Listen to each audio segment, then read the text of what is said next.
Baik, Assalamualaikum warahmatullahi wabarakatuh. Perkenalkan, nama saya Nabinda Rizky Maulana Lutfi Ramadan dengan NIM 050101220224. Di sini saya akan memenuhi tugas UTS saya dengan mereview 3 fatwa dari sumber YouTube dari channelnya Fatwa TV Official yang dinarasumberi oleh Ustadz Nizar Saad Jabal LCMPT. Nah, pada kasus kali ini ada seorang istri menceraikan suami, yang mana suami ini selama 4 tahun suka berjudi, sabung ayam, dan juga tidak pernah sholat. Nah, akan tetapi anak ini memenuhi permintaannya untuk kembali, tetapi suami ini menolak untuk menikahi istrinya kembali. Bagaimana statusnya istri saat ini ketika dikejar perasaan berdosa karena kumpul kembali akan tetapi tidak diucap ulang? Nah, ini menurut tanggapan saya yang diambil dari Ustadz Nizar tadi. Di dalam hukum Islam, sholat adalah rukun Islam yang sangat penting. Meninggalkan sholat dengan sengaja, menurut sebagian besar ulama, adalah dosa besar yang dapat mengeluarkan seseorang dari Islam atau kafir. Meskipun kita tidak boleh langsung menghakimi individu sebagai kafir, secara hukum, konsekuensi dari meninggalkan sholat sangat berat. Dalam konteks pernikahan, jika seorang suami tidak sholat dan melakukan dosa-dosa besar lainnya, seperti berjudi, hal ini dapat menjadi alasan kuat bagi istri untuk mengajukan gugatan cerai. Perceraian dalam kondisi ini dianggap sah dan dibenarkan. Mengenai status istri setelah perceraian dan penolakan suami untuk rujuk, maka istri tersebut tetap berstatus sebagai wanita yang telah bercerai atau janda. Hubungan pernikahan telah putus secara hukum. Tindakan kumpul tanpa adanya akad nikah yang baru adalah haram dan dianggap sebagai zina dalam Islam. Perasaan berdosa yang dialami istri adalah wajar dan menunjukkan adanya kesadaran akan kesalahan yang telah dilakukannya.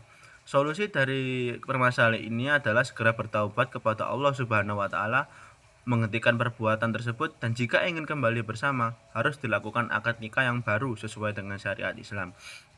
Nah, jadi pada kesempatan kali ini itu pasangan ini boleh kembali lagi menjadi pasangan suami istri lagi, akan tetapi harus melaksanakan taubat kepada Allah Subhanahu wa taala dan berjanji tidak akan mengulangi perbuatan tersebut kembali.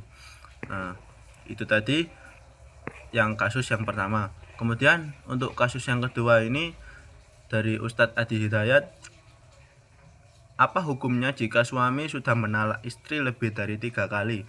Setiap bertengkar, jatuh talak, rujuk lagi, ribut lagi, talak lagi, rujuk lagi, talak lagi. Apa yang harus dilakukan?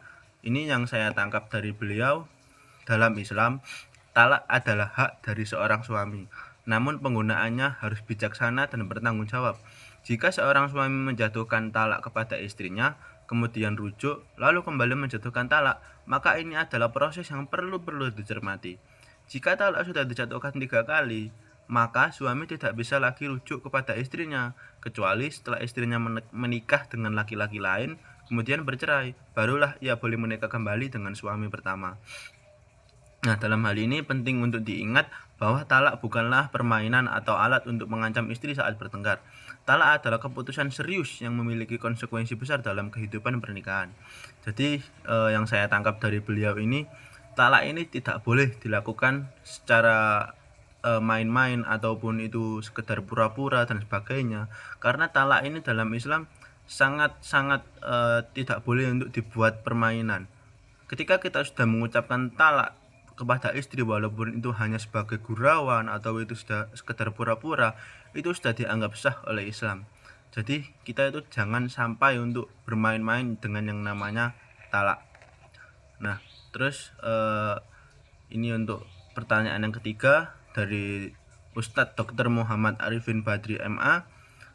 Pertanyaannya, bagaimana jika seorang istri membeli kebutuhannya sendiri tanpa izin dari suami dengan menggunakan uang dari si istri sendiri dari hasil dia kerja? Karena jika dia izin suaminya, tentu tidak diperbolehkan dan dimarahi karena sudah tahu menikah, tapi suami tidak pernah memberi nafkah kepada si istri dan uang suami selalu dibawa oleh ibunya atau mertuanya si istri.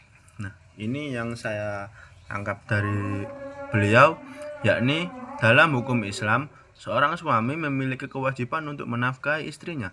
Jika suami tidak menjalankan kewajiban ini dan istri menggunakan uangnya sendiri untuk memenuhi kebutuhan hidupnya, tindakan istri tersebut diperbolehkan secara syariat. Akan tetapi dalam hal ini didasarkan pada prinsip bahwa kebutuhan dasar harus dipenuhi, dan jika suami tidak memenuhi kewajibannya, istri memiliki hak untuk memenuhi kebutuhan tersebut dari sumber daya yang dimilikinya. Meskipun demikian, secara etika dan adat, istri dianjurkan tetap terbuka dan memberitahukan kepada suami mengenai pengeluaran yang dilakukannya, kecuali hal tersebut justru menimbulkan masalah atau kekacauan dalam rumah tangga.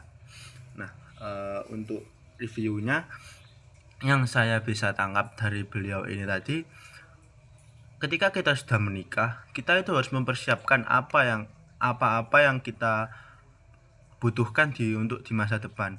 Jadi di nikah ini kita tidak boleh untuk dibuat mainan, sama seperti talak tadi. Nikah ini adalah ketika kita ini sudah menjalin hubungan dengan seorang perempuan. Apabila ketika kita tidak mampu untuk menafkahi seorang perempuan, jangan untuk mencoba-coba untuk menikah dulu.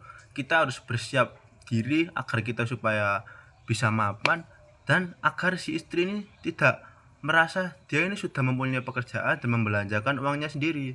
Di mana terletak harga diri seorang laki-laki kalau begitu? Jadi pesan yang saya dapat dari beliau, jika kita ingin melaksanakan pernikahan, jangan hanya dilihat enaknya saja. Kita harus memikirkan apa yang kita butuhkan di masa depan nanti. Mungkin dalam konteks rumah tangga yang ideal, komunikasi dan keterbukaan antara suami dan istri itu sangat penting.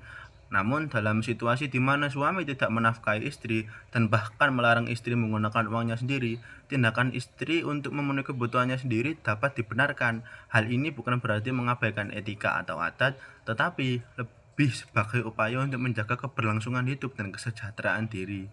Nah, suami harus menyadari juga kewajibannya bagi kedua belah pihak untuk mencari solusi yang adil dan bijaksana dalam mengelola keuangan rumah tangga. Dalam hal ini juga, mediasi atau konsultasi dengan ahli agama atau konselor keluarga dapat membantu mencari jalan keluar yang terbaik. Mungkin itu saja yang bisa saya sampaikan.